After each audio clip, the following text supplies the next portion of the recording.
I wasn't even supposed to be on that trip. They planned it months in advance, group chats I wasn't in, hotel bookings I never saw, rental confirmations made without my name.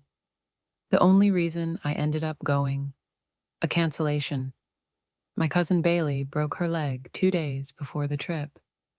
Suddenly, there was room, at least technically, and my stepmom Diane called me with the most forced enthusiasm I've ever heard.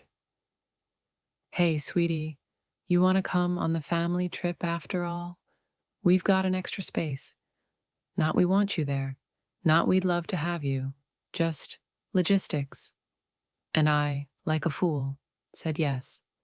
Not because I wanted to spend 6 days in a cramped SUV with people who barely remembered I existed, but because some part of me, that stupid, stubborn, hopeful part, thought maybe this was a step forward. Maybe they were ready to include me. Maybe this time would be different. Spoiler alert, it wasn't. The morning we left, I showed up at 7 a.m. sharp, just like they told me. Backpack on, duffel bag in hand, hair pulled back in a low braid, just like my mom used to do before every childhood vacation. The driveway was full, suitcases loaded, kids running around, Diane barking orders like a drill sergeant. My dad was tying something to the roof rack. My step-siblings were already fighting over the AUX cord. I walked up, smiling. Hey, I said, trying to sound casual. Where should I put my stuff? They all paused. Not because they didn't hear me, but because they hadn't actually planned for me to be there. Diane looked at my bag, then at the packed trunk. Then she glanced at the back seat, already full. And that's when she said it. The sentence I'll never forget. Well, there's no room in the car, honey. But if you don't mind, we could, fit you in the trunk. Just until the first stop.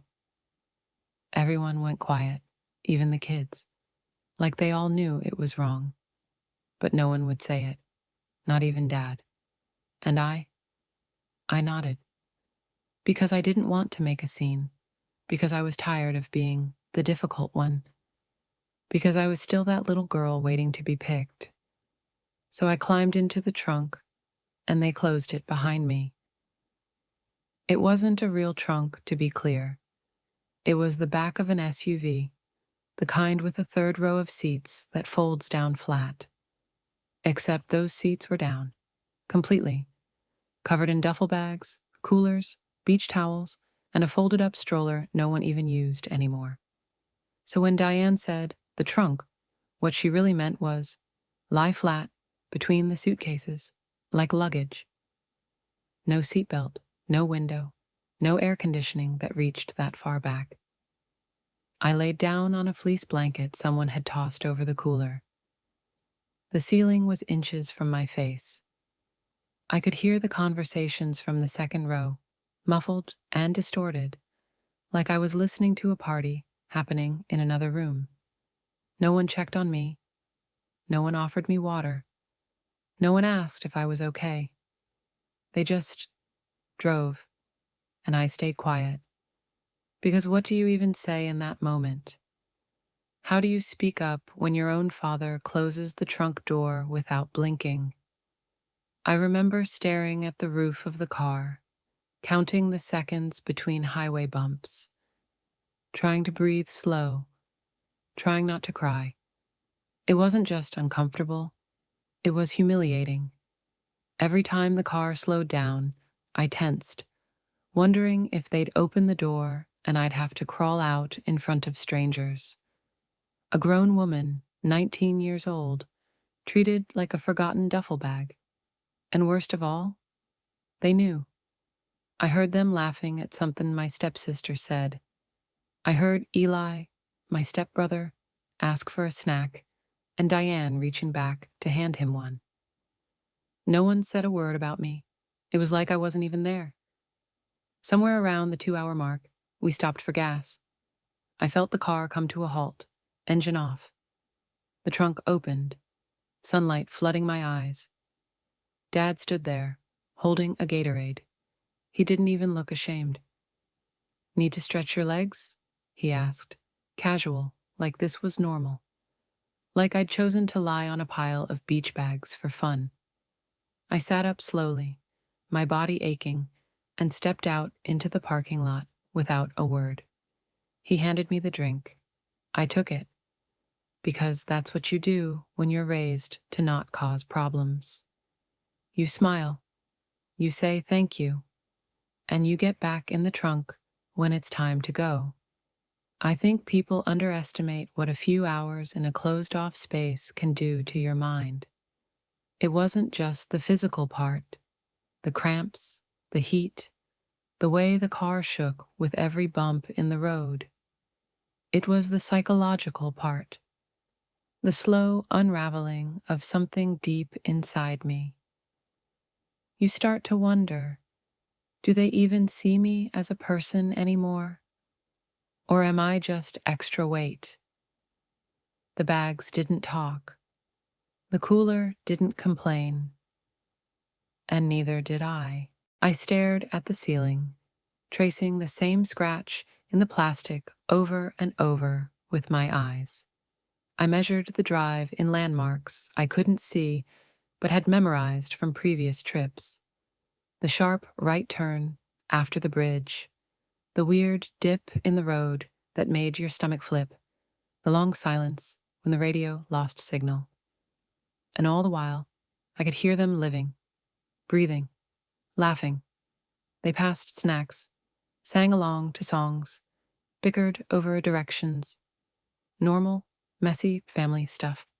The kind of stuff I used to be part of before Diane and her kids arrived like a packaged replacement family. I used to sit up front. I used to get car sick and rest my head on Dad's shoulder at red lights.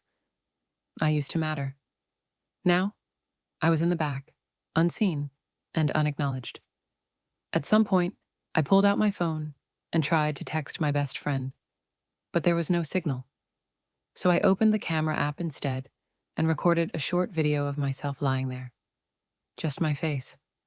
No words. I didn't plan to show anyone. I just needed proof. Something to confirm later that I hadn't made it up or exaggerated it in my head. That this had really happened. That I had really been shoved into the trunk of my own family's trip, like I didn't exist. And as I hit stop, I caught my own reflection in the black screen. My eyes looked tired. Not just tired, hollow, like something had finally cracked. And I knew, in that moment, this wasn't just about one road trip. This was about every time they'd left me out. Every birthday forgotten. Every holiday where I got a gift card while they got wrapped boxes. Every time Diane said, "She's not really mine," like I was some stray they tolerated. Lying in that trunk, I realized something. They weren't going to change. No amount of obedience, silence, or effort would ever earn me a seat again. So I stopped trying. People always assume I must have done something to deserve it.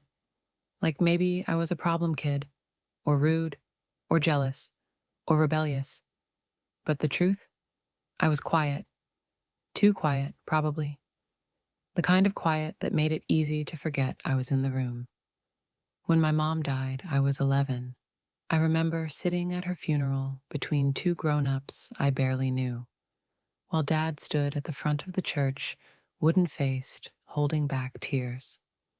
Everyone came up to him and said, "You'll get through this." She'd want you to move on. No one said anything to me. No one looked down and asked how I was doing, because I was just the kid, the one they'd figure out later.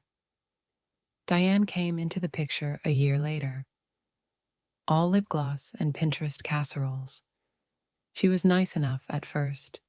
Fake nice, but I was too young to tell the difference. She brought 2 kids with her, Eli and Brooke. They were loud, charming, blonde, the kind of kids that said please and thank you, but never looked you in the eye. And Dad, he lit up around them, like he'd been handed a do-over. He started forgetting things. First, it was small: my dentist appointments, my favorite cereal, the art contest I'd won in 7th grade. Then it was bigger: my birthday, my swim meet, the fact that I hated it when people touched my hair. Diane called it blending the family, but what it really was replacing. And the most painful part? They did it so gradually, I almost didn't notice. Until one day I woke up and my room had been painted pink for Brooke. My bookshelf emptied. My cat rehomed because of allergies. I remember asking my dad once, just once, "Do you miss her, Mom?" He didn't even look at me when he answered, "We all miss her, sweetie. But life moves on. It has to." I nodded. And that's the day I stopped talking about her. Stopped trying to compete. Stopped trying to explain why I couldn't just act normal around Diane. Stopped trying, period. I became the background character in my own house. Not loud enough to be hated. Not helpful enough to be praised. Just there. And that's why, when they put me in the trunk, I didn't scream. Because by then, I already knew my place. I think every family has that one seat. You know, the one, the unspoken, unofficial spot you always sit in. Mine was behind the driver, window side. I used to press my forehead against the glass during road trips and trace raindrops like they were race cars. It was mine since I was 6, until it wasn't. The morning of the trip, before they shoved me into the trunk, I saw Brooke climbing into it, my seat, with her pink, glittery headphones and her off-brand frappuccino. No one said anything. Not Dad, not Diane, not even Brooke. She didn't ask. She didn't pause. She just slid in, buckled up, and smiled like she'd earned it. And in that one small moment, it hit me. She didn't just take my seat. She had taken my role. She got the hugs in the morning. She got the birthday balloons. She got the matching Christmas pajamas and the place at the dinner table where Mom used to sit. She was the daughter now. I was just the girl who used to be. What made it worse? She wasn't even trying to be cruel. In her world, everything was just naturally hers. And that's what made it unbearable. Because how do you fight for a place that everyone else has already decided you don't belong in? At one of the rest stops, we all got out to stretch. Diane handed out snacks like a school teacher: granola bars, juice boxes, trail mix in little baggies. She passed a bag to Brooke, another to Eli, then looked at me and said, "You can share with Brooke, can't you?" Brooke rolled her eyes. "I don't want to share. She always takes the good stuff." I stood there holding nothing, heart in my throat, watching Diane shrug and say, "Well, we'll grab something later." They got back in the car. Brooke reclaimed my seat without hesitation. I stared at the empty space in the trunk, and for the first time, I didn't feel sad. I felt angry, because it wasn't just about a granola bar. It wasn't even about the seat. It was the realization that I had been erased so thoroughly, so quietly, that even I had started to believe I didn't deserve a space of my own. And sitting there, knees to my chest in that boiling car, I promised myself, this wasn't going to be the end of my story. We reached the beach house by late afternoon. It was one of those Airbnb rentals that looked better online. Filtered photos, strategic lighting, and none of the mildew smell that hit you when you walked in. Still, it had a wraparound porch, a fire pit, and beach access. So everyone acted like it was paradise. Everyone but me. I stood off to the side as they unloaded the car, pulling out suitcases and coolers. No one handed me anything. No one asked if I needed help with my bag. Diane barked directions, while Brooke filmed a shaky Instagram story. Family beach trip. Look at this view. All blessed. I wasn't in the frame. I never was. They set up fast. Towels flung over chairs. Snacks unpacked. Drinks chilling in the fridge. Within an hour, everyone was changed into swimsuits and already posing on the deck for a group photo. Brooke held the phone out, her voice high-pitched and perfect. "Say family." Everyone smiled. Everyone except me, because I wasn't in it. Again. I stood barefoot in the sand, still in my travel clothes, holding my phone like it could anchor me to some version of reality. And that's when I realized they wanted it that way. They wanted a perfect trip, a highlight reel, a memory with the right faces and the right energy. And I didn't fit. Not because I was angry, not because I was bitter, but because I was real. And real didn't photograph well. Later that night, while they played board games and made s'mores on the deck, I sat on the back steps, scrolling through Brooke's social feed. Picture after picture of sun-drenched smiles. Captions like, "Couldn't ask for a better family." "So much love in one house." Core memories being made. Not a single trace of the girl who rode in the trunk, who ate a stale granola bar alone by the laundry room, who asked for a blanket and was told, "Just use your hoodie." It was like they were curating a lie in real time. And the worst part? People believed it. Dozens of comments rolled in. "OMG, goals. Your family is perfect. You're so lucky." I laughed. Not because it was funny, but because it finally clicked.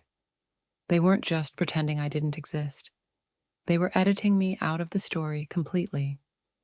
So that night, I started doing something different. I opened my own camera, and I started filming. Not the smiles, not the posed dinners. The truth. On the third night of the trip, we didn't stay at the beach house. The plan was to do a short road trip up the coast and stop at a small motel overnight. One of those roadside places with fake wood paneling, faded comforters, and buzzing fluorescent lights. It was supposed to be one night. Just a stop. But I'll never forget it. Because that was the night I realized they didn't just ignore me. They didn't just forget me. They excluded me on purpose. We pulled into the motel parking lot around 9 p.m. Everyone was tired, sunburned, and cranky. Dad went to the front desk and came back jangling 2 room keys in his hand. I waited. 2 rooms, he said. One for the kids, one for the adults. Where should I go? I asked. There was a pause. Diane shrugged. Well, the rooms only have 2 queen beds. Brooke and Eli are sharing one. I'm with your dad in the other. So there wasn't a spot for me. Again. Brooke chimed in. She can just sleep on the floor. Or maybe the bathtub. She laughed like it was hilarious. No one told her to stop. Dad rubbed the back of his neck. We didn't think you'd actually come, kiddo. Kiddo. Like that softened the blow. So I grabbed my bag, walked into the bathroom of the kids' room, and laid down 2 towels like a mattress. I folded a third into a pillow. They left the door cracked, and I could hear them laughing in bed, scrolling through their phones, watching TikToks, and talking about the next day's hike. No one said goodnight. I didn't cry. I filmed it. Just a short clip. The yellow bathroom light, my face in the mirror, the way my hoodie was balled under my neck because they hadn't packed me a pillow.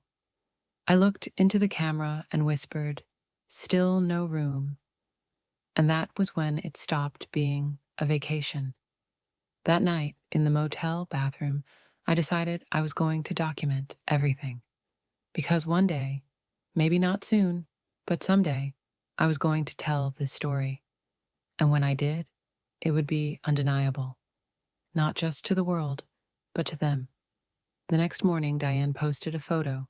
It was all of them, Dad, Diane, Brooke, and Eli, standing in front of the motel sign, smiling like they'd slept peacefully in matching pajamas instead of pretending not to hear me toss and turn on a bathroom floor. The caption read, "Family bonding. So much love on this trip. Grateful Jack road trip." I stared at it from the back of the SUV. Yes, the back. Not even the trunk this time, just wedged between a suitcase and a beach umbrella like I was part of the luggage set. I looked at the photo again. I wasn't in it. Of course I wasn't. But I remembered the moment it was taken. I remembered standing 10 feet away, holding a coffee I'd bought with my own money, because no one offered to get me one. They didn't even call me over, didn't pretend to include me. And that picture? It got over 200 likes in an hour. Comments like, "You're such a great mom. Your kids are beautiful. Love this little family." And I thought, yeah, it's little all right. So I took a screenshot, saved it to a folder in my phone I'd started calling "What They Want You to See." Right next to that, I had another folder. What actually happened. It had the motel bathroom floor, my reflection in the car window, the food I was handed in a crumpled napkin while everyone else got plates, a video of me dragging my own suitcase up a gravel driveway while they filmed a TikTok dance. That contrast, it was sharp, because every curated post they uploaded was like a slap. A glossy, filtered denial of the truth they made me live. They said family. They meant them. They said bonding. They meant excluding me to grow closer to each other. And it worked. They laughed more around each other. Their inside jokes multiplied. I became a background noise they learned to mute. But I had my footage, my proof. And more importantly, I had perspective. Because when you're not part of the image, you start to see the cracks behind the smile. And those cracks? I was going to make sure everyone saw them. I don't know what flipped the switch, but once it happened, I couldn't stop. I filmed everything. Not just the big humiliations, not just the motel, the trunk, the silence, but the micro moments too. The ones that build up like layers of dust on a shelf until you can't remember what the surface even looked like underneath. I filmed Diane handing everyone water bottles except me. I filmed Brooke mocking my clothes in a whisper she didn't think I'd hear. I filmed my dad walking past me with 2 coffees, both for Diane and himself. I filmed myself, fading. I kept my phone in my pocket on video mode, tilted up just enough to catch the scene. Or I used the selfie camera while pretending to scroll. After a while, I didn't even have to hide it. They just didn't notice me enough to care. That's the thing about being invisible. It's awful until it becomes useful. Invisibility gave me access. And in that invisibility, I became a witness, not just a victim. I caught them laughing about me when they thought I was asleep. She's always so dramatic. It's not that deep. She should be thankful we let her come at all. That last one, that one stuck, because it told me everything I needed to know. I wasn't just forgotten. I was resented for even existing in their space. My presence was a burden, a reminder of my mother, a complication in their curated life. And yet, I was still there, quiet, observing, capturing. Every night, while they slept or scrolled or posted filtered photos of us bonding, I reviewed the clips. I wasn't sure why I kept watching them. Maybe to prove to myself I wasn't crazy. Maybe to feel something. Maybe just to keep from breaking. But the more I watched, the more I started to see it. The pattern. The way they gaslit me with silence. The way my dad deferred to Diane like she was the CEO of our family. The way Brooke mimicked Diane's cruelty like she was learning a second language, fluent in exclusion. I realized I wasn't the problem. They were a unit built on performance, and I was the crack in the mask. So I kept filming, not out of spite, but out of survival. Because when the time came, and I didn't know when, but I knew it would, I was going to show them exactly what they didn't see. It happened after a picnic. We'd stopped at this scenic overlook, rolling hills, perfect sky, the kind of spot Diane probably picked just for the photos. Everyone piled out with sandwiches and sodas, laughing like we were some picture-perfect commercial. I trailed behind, holding the cooler. Of course, I was the one carrying it. No one offered to help. When I finally caught up, they'd already picked a shady patch of grass. Blankets down, shoes off, music playing low from Brooke's speaker. I sat near the edge of the blanket, not on it, just beside it, because somehow, even fabric had borders in our family. Brooke opened a container and wrinkled her nose. Ugh, tuna? Who brought this? That was mine, I said quietly. She made a face, shoved it aside, and picked up a turkey sandwich instead. No apology, no acknowledgement. I watched as Diane passed around drinks, iced tea, lemonade, Gatorade, all handed out like party favors. When she got to me, she stopped. Oh, we're out of cups. No one offered to share. No one said, use mine. No one said anything. I stood up, just stood, not yelled, not even raised my voice. I just said, why did I come on this trip? Why did you even invite me if I was just going to be treated like this? The silence that followed was deafening. Diane didn't miss a beat. She sighed, loud and exaggerated, like I'd ruined everything. You always make things difficult. That sentence hit me harder than anything Brooke or Eli ever said. Harder than the trunk, harder than the bathroom floor, because it came from her. The woman who'd replaced my mother, piece by piece. The woman my father bent for like wind to a flag. You always make things difficult, like I was the storm in their sunny day, like my existence was the interruption, not the reality. I looked at my dad, hoping, begging for something, a flicker of guilt, a hand on my shoulder. A hey, let's talk. But he just looked away. That was the moment I knew. They didn't care how I felt. Not because they didn't understand it, but because they didn't want to. They had their story, their perfect little family, and I was the one thing they hadn't figured out how to crop out.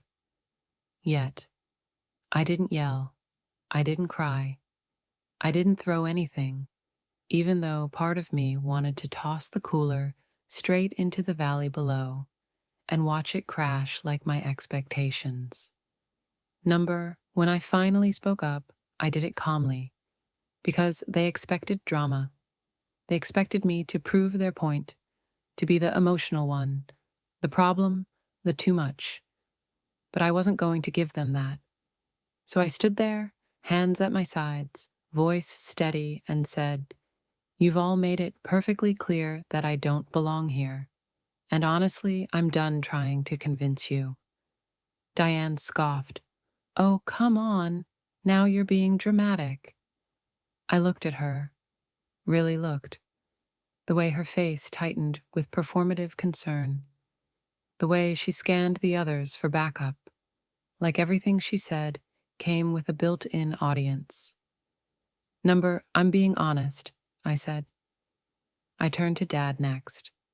He opened his mouth, probably to say something neutral like, Let's not do this now. But I cut him off before he could redirect the spotlight. You let this happen, every step of the way. You let her erase me, and you stood there like it didn't matter. That one stung. His jaw clenched, but still, nothing. Brooke rolled her eyes. We're literally just trying to have a picnic. Why do you always ruin things? I turned to her last. Because I refuse to smile through being treated like garbage. That doesn't make me dramatic. That makes me awake. No one spoke after that. Not a word. They just stared, like I was some exhibit they didn't understand. So I picked up my phone, walked a few paces away, and filmed myself. Right there. Day 5, I finally said it. I told them everything. And for the first time in days, I breathed. Not just air, but something deeper. Like my lungs were reclaiming space inside my own body. Like my voice had weight again. Like I existed, even if they didn't want me to. That night, they didn't talk to me. They didn't apologize. They didn't even pretend. But I didn't need them to, because I had said what I needed to say. And they heard me, whether they admitted it or not. It was the last night of the trip. We were back at the beach house, and the mood had shifted. No one said it out loud, but you could feel the tension, like humidity in the air right before a storm. Even Brooke had stopped posting her perfect vacation stories. I kept to myself that evening, ate dinner at the edge of the deck alone, watching the sky darken over the ocean, letting the quiet fill in the gaps their silence had left behind. Later, I went upstairs early. My room, if you could call it that, was technically a storage space with a mattress on the floor. No fan, no curtains, just peeling wallpaper and a tiny window that looked out onto a wall. But that night, I couldn't sleep, so I sat with my back against the door, knees tucked to my chest, and listened. The floor creaked above me, laughter, footsteps, then voices, muffled at first until they grew clearer. They were downstairs, talking in the kitchen. I recognized Diane's voice first. She's always looking for a reason to be the victim. Brooke chimed in, her tone dripping with smugness. Seriously, like no one's even mean to her. She just wants to feel left out. And then, my dad. His voice was lower, hesitant. She's just not like us. I don't know how to connect with her anymore. That hurt more than the trunk, more than the bathroom floor, more than every ignored word combined. Because it wasn't even what he said. It was how casually he said it. Like I was a TV show he used to like, but couldn't relate to anymore. Not like us, as if I was some foreign object in his new life, a souvenir from a past he'd rather forget. I sat there in the dark, frozen. Not because I was surprised, but because I wasn't. I'd felt it all along. I just hadn't heard it confirmed until now. Eventually, their voices faded, doors closed, lights dimmed, the house went quiet. But I didn't move. I just sat there for a long, long time. And for the first time on that trip, I let myself cry. Not out of weakness, but because I knew something they didn't. I was never going to try to belong again. You'd think, after everything, the ride home would be easier. That maybe someone would offer me a real seat, or ask how I was doing, or at the very least, pretend to care for the sake of closure. But no, the return trip was worse, because now, there was no more pretending. The silence wasn't awkward. It was intentional. It was punishment. The SUV was packed again. Same layout, same bags, same me. I stood beside the car, holding my duffel, waiting, hoping, though I hated myself for it, that maybe my dad would stop Diane from saying it again. But she didn't even speak this time. She just popped open the trunk. And Dad? He gave a half shrug, like, you know the drill. So I climbed back in, on top of the same folded blankets, between the same coolers, with even less dignity than before, except this time it wasn't just humiliating, it was clarifying, because on that 8-hour drive back, I wasn't a girl hoping to be loved anymore. I was a girl watching the final chapter of a story she didn't write, but had been forced to live. I watched through the tiny slit between the bags as Diane handed out snacks again. None for me. As Brooke showed off her tan in mirror selfies. As Dad laughed at a joke Eli told that I couldn't even hear. They didn't look back once. They never asked if I was okay. Never checked if I needed a break. Never acknowledged that I existed at all. At one point, the car hit a pothole, and my elbow slammed into the metal wall of the trunk. I winced, holding my arm. Still, nothing. It was like being buried alive. Only the grave was on wheels, and the people who were supposed to protect me were the ones holding the shovels. So I filmed it. Again. One last clip. The shaky footage of my knees tucked into my chest. My eyes glassy. The hum of the tires on the highway. And over it, I whispered just one sentence. Never again. Because I meant it. This trip didn't just show me who they were. It showed me who I was when I stopped trying to please them. And that version of me? She wasn't going to ride in the trunk ever again. We pulled into the driveway like nothing had happened. Diane opened the door, still talking about dinner plans. Brooke and Eli rushed inside, arguing over whose turn it was to shower first. Dad grabbed the keys and mumbled something about unloading the car later. No one looked back. I stood at the edge of the garage, holding my bag, watching them disappear into the house, like they hadn't just spent a week erasing me. I followed, quietly. Walked straight to my room, the one they'd repainted without asking, the one that didn't even feel like mine anymore. I sat on the bed, still in my travel clothes, still dusty from the trunk, still aching in my joints from hours of compression and silence. And I realized something. This wasn't home. Not anymore. A real home doesn't make you smaller. It doesn't assign you value based on convenience. It doesn't put you in the trunk, literally or metaphorically, just to keep its own comfort intact. That night, I showered, slowly. Let the water wash off more than just dirt. I washed off hope, washed off apologies I'd never get, washed off the version of myself who waited and begged and tried to belong. Then I opened my laptop, and I started editing. I took the videos, the screenshots, the whispers, the silences, the motel bathroom, the back of the SUV, the picnic, the faces, the absence of mine, and I made a film.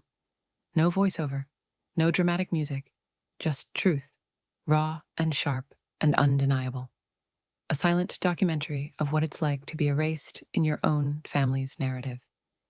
And when I finished, I stared at the final frame. My reflection in the back window of the car, blurred and distant. I hit export. I didn't know what I'd do with it yet, whether I'd post it, whether I'd keep it for myself, whether I'd send it to my dad with a single line, "This is what you missed." But I knew one thing. I would never shrink again just to make someone else comfortable. Because I wasn't the difficult one. I was just the only one telling the truth. I wasn't planning to post the video. At first, it was just for me. A record. A form of survival. A way to say, yes, it happened. You're not crazy. You're not being too sensitive. but something kept pulling me back to it. I watch it late at night, volume low, sitting cross-legged in the dark. Each frame was a bruise I needed to see to believe. Then one night, without really meaning to, I opened my camera and hit record. I sat there, raw and unfiltered, and spoke straight into the lens. I don't know if this is going to matter to anyone else, but I need to say it out loud. My family put me in the trunk on our vacation, and not just the car trunk. I mean in every way that matters. Emotionally, socially, physically. They made me invisible, and I let them. Until I didn't. No tears, no breakdown. Just calm, still, clear. I added it to the end of the video. The final chapter. The only time I spoke. Just me, telling the truth without flinching. Then I saved it. I sat there with my finger hovering over the upload button. My heart was racing. I didn't want revenge. I didn't want to embarrass them or spark a war. I just wanted witnesses. Someone, anyone, to say, yeah, that wasn't okay. So I uploaded it. Private link. No names.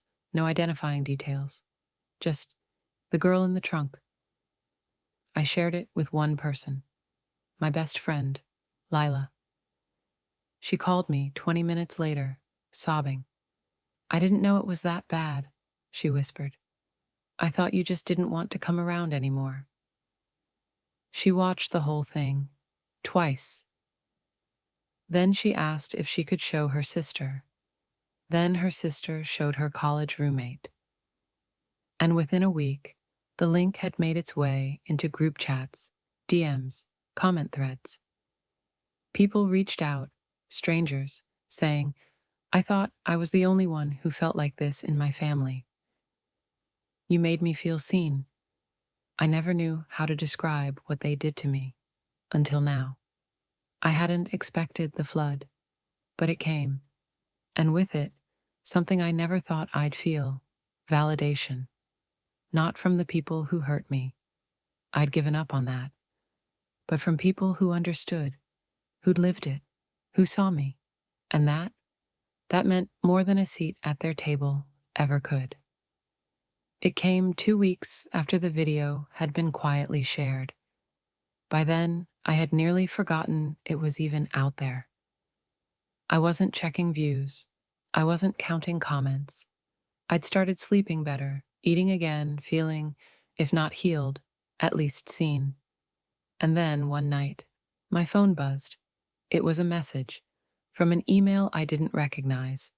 Subject line, I saw your video. I almost deleted it, but something told me to open it. It was from my aunt, my mom's younger sister, someone I hadn't seen since I was maybe 9. She had moved states away after my mom's funeral and slowly drifted from our lives. I never knew why. I'd asked my dad once, and he just muttered something vague, like family stuff. But here she was. Her message wasn't long, just a few short lines. I saw your video. I don't know how to tell you how sorry I am. Your mother would have been so proud of you, and you deserve better than what they gave you. I see you. Always did. I sat frozen for a minute. Because it hit me. This woman, someone who'd vanished from my life, still cared more than the people I lived with. She remembered me. She watched. She knew. And suddenly, I had questions. Why did she leave? What did she mean by family stuff? So I replied. Carefully. Cautiously. And what unfolded over the next few days cracked open a door I hadn't even known was there. She told me that after my mom died, she tried to stay close, tried to help, but Diane didn't like her. Said she was confusing me, interfering, making things harder. Dad didn't fight back, so she backed off. Not because she didn't love me, but because she thought staying would have made it worse for me.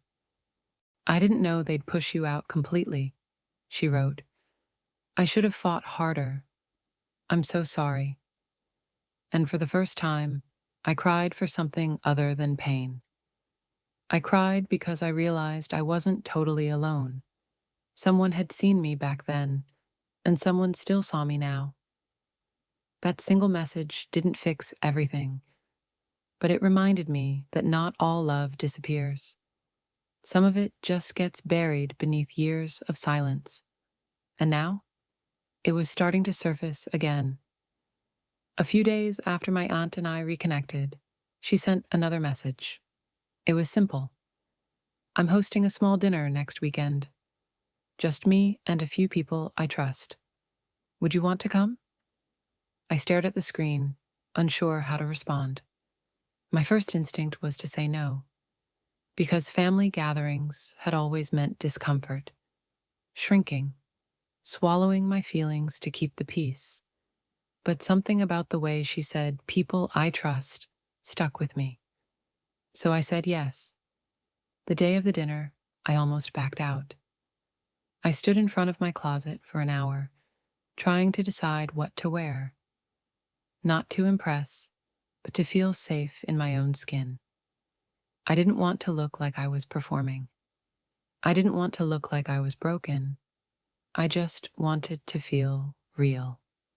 When I arrived, the house was warm and quiet, a far cry from the chaos I was used to. There was no yelling from another room, no passive-aggressive comments floating in the air, no one recording for a curated story. Just soft music, the smell of something roasting in the oven, and my aunt opening the door with the kindest smile I'd seen in years. You look just like your mother, she said, pulling me into a hug. And for once, that didn't sting. The dinner table wasn't crowded, but it was full of gentleness. Her friend Carla brought homemade pie. Another guest, Nate, shared a story about cutting off a toxic sibling and learning to breathe again. Someone else talked about therapy without shame. I didn't say much at first, but I listened. And somewhere between the laughter and the second round of mashed potatoes, I realized something. This was what family could feel like. Not perfect, not bloodbound, but chosen, safe. After dessert, my aunt sat beside me and handed me a small envelope. Inside was a photo. It was me and my mom. I was maybe 4, sitting on her lap, smiling wide, cake on my cheeks. She was holding me like I was her whole world. I thought you might like to have this, she whispered. My throat tightened, because I had forgotten what it felt like to be someone's whole world. And maybe I wasn't anymore. But sitting at that table, I felt like I was at least someone's again.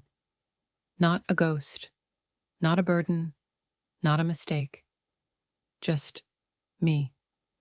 And that was more than I ever thought I'd get back. It happened on a random Wednesday. No holiday, no birthday, no excuse, just a message. Simple, short. Dad, saw the video. Can we talk? My heart dropped. I stared at the screen like it had insulted me. Because after everything, the trunk, the motel, the silence, this was how he broke it. No apology, no context, just 5 words. Can we talk? And for the first time in my life, I didn't feel desperate to say yes, because I didn't owe him anything anymore. Still, curiosity got the better of me. So I replied. About what? He responded almost immediately. About the trip, about how you're feeling, about what I didn't see. That last part, what I didn't see, was the only reason I agreed to meet. We met at a quiet diner 2 towns over. Neutral territory. No Diane, no Brooke. Just him and me, and a corner booth with cheap coffee. He looked older, like the silence had aged him too. He didn't speak right away, just stirred his coffee until it went cold. Finally, he said, I watched your video 5 times. I didn't know it was that bad. I let the silence hang. Then I said, "You didn't want to know." His shoulders sank. He nodded slowly, didn't argue, didn't defend. "You're right," he said. "I didn't want to see it, because if I did, I'd have to admit I failed you." I didn't say yes or no. I just let him sit in the truth. He reached into his coat pocket and pulled out something folded, a crumpled napkin torn on one edge. "I found this cleaning out the car. It was in the trunk." I took it from him. It was the granola bar wrapper I'd written on the night they left me without dinner. Just one word, scribbled in Sharpie. Enough. I'd forgotten I even wrote it. He looked at me, eyes red. "I'm sorry I didn't protect you. I let Diane convince me that staying quiet was keeping the peace, but all it did was break you and break us. It wasn't everything. It wasn't enough to erase the past, but it was a beginning, not a reconciliation. Not yet, maybe not ever, but a recognition. And sometimes being seen, truly seen, is the first real gift a parent can give, even if it's years too late." A few weeks after the diner meeting, I was invited to another family event. But not from Diane, not from Dad. It was from my aunt, again. We're having a beach picnic. No pressure, but there's always a seat for you. That line stuck with me. There's always a seat for you. It echoed in my mind louder than anything I'd heard in that trunk, or in that motel bathroom, or in the silence at every dinner table where I sat like a ghost. I decided to go, and this time I packed my own bag, not out of fear of being forgotten, but because I was choosing myself. When I arrived, there were chairs in a wide circle on the sand, kids playing frisbee. My aunt was setting up sandwiches. Carla and Nate from the dinner were there too, along with a few new faces who greeted me like they'd known me for years. And right there, in the middle of the circle, was a fold-out beach chair. Sturdy, comfortable, waiting. No one had to shuffle around to make room.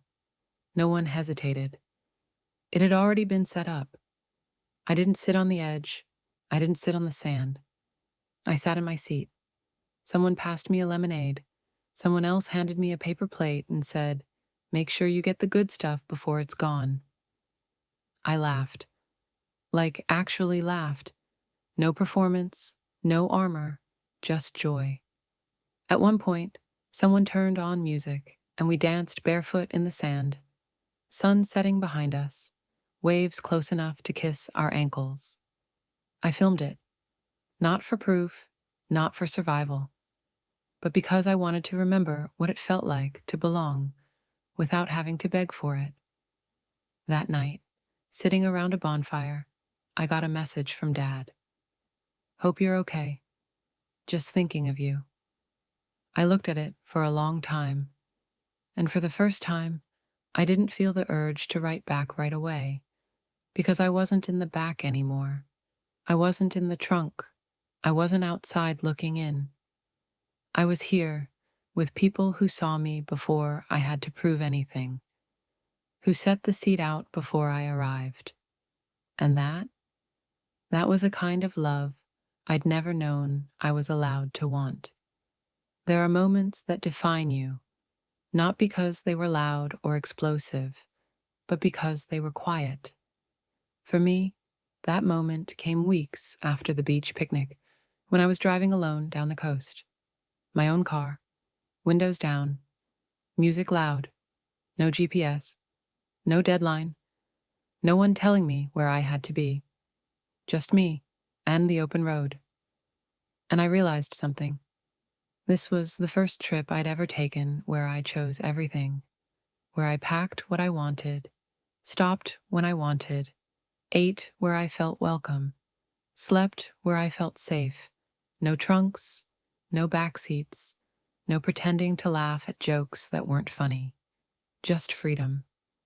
And as I passed a family SUV on the highway, a big one, stuffed with beach chairs and coolers and tired faces, I felt a pang of something I didn't expect.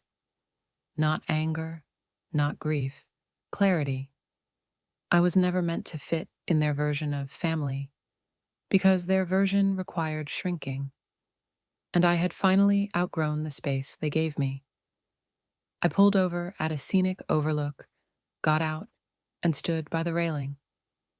The ocean stretched endlessly before me. I took out my phone and opened the gallery. There it was, the folder I'd once titled, What Actually Happened. I scrolled through it. The motel floor, the trunk shadows, the picnic blanket I sat beside. And then I tapped Select All, paused, then deleted it. Not because it wasn't real, but because I didn't need it to prove anything anymore. I knew, and that was enough. I opened my camera and took a new photo.